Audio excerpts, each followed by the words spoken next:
next what you're going to want to do is, with the motors down, after the plug has been disconnected, you want to twist this knob until the headlight pops up enough for you to reach the 2 or the 4 bolts on both sides of the headlight cover. All the bolts removed and the bolts stored in their their position inside the headlight, stored back up here. So this is the front left, front right, and back right, and front left, back left. This orientation. I found it's easiest to pull the headlight cover up, forward, like this, and then undo these 4 bolts. 1, 2, 3, and 4, and move the headlight back a little bit to get the front half of the headlight cover out of the frame. Alright, now with the headlight out of the car, along with the headlight cover, there are 2 ways to go about completing this. What the issue is, inside here, there is a metal rod and it has 2 prongs coming in from either end that touch the metal rod. Those are the connections that are causing the motor to go up, either sporadically or not at all, and the going down motion goes down almost every time, or vice versa, or the headlight motor doesn't go up and down at all, but the motor is still good. So you can remove this screw here and one on the opposite side and slide this entire metal cover up and adjust the metal prongs that way, or you can go about it by removing these 3 bolts right here, disconnecting the linkage right here or up here, or you can disconnect the linkage anywhere along this bar that you see fit, and then drop the motor down out of the crevice down there by the wheel, and it should come out right about here. I am going to take the headlight motor out of the car to give you guys a better view about what I am doing.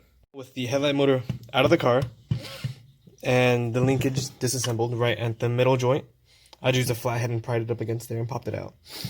What I will do now is I will unscrew that Phillips head screw, as well as that Phillips head screw. Pull this cap off since it just slides on. Let's see if I can do it here. Probably need 2 hands. Take that cap off and then slide this upper housing that holds the magnets out of the motor.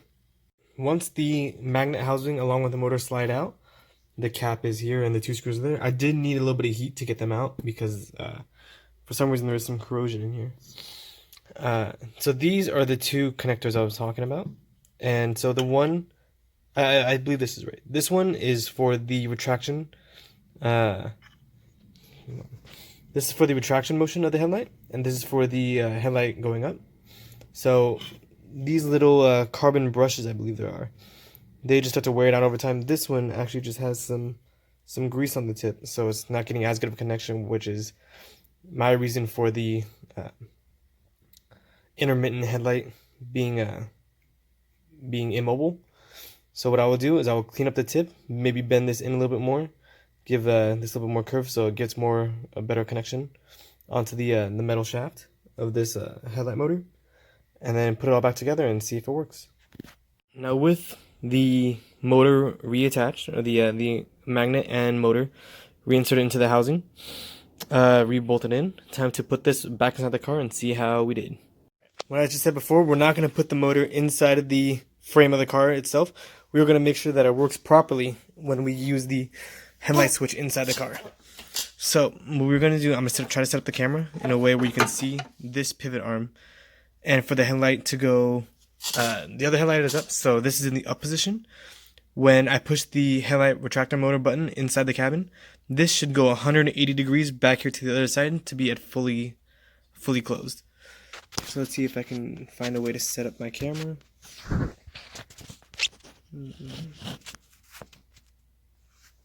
That's going to be good enough, I think. You can see this, it'll rotate, I believe it's clockwise, the opposite side, and then I push the motor button inside again to make the headlights pop up. This ball will be over here, and it will swing back up clockwise again, back to this position. Let's go see.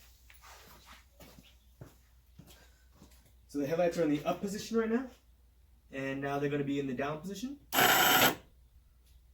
Both headlights are down, at least I think, and pushing the button one more time should bring the motor right back up to its original position. So, in short, we now have a fully repaired or rebuilt Sorry, my bad. Headlight retractor motor. Alright, now with the headlight motor in, the headlight reinstalled, and the headlight cover, let's go inside, push the button, and see if the headlight operates as it should. See? Ooh.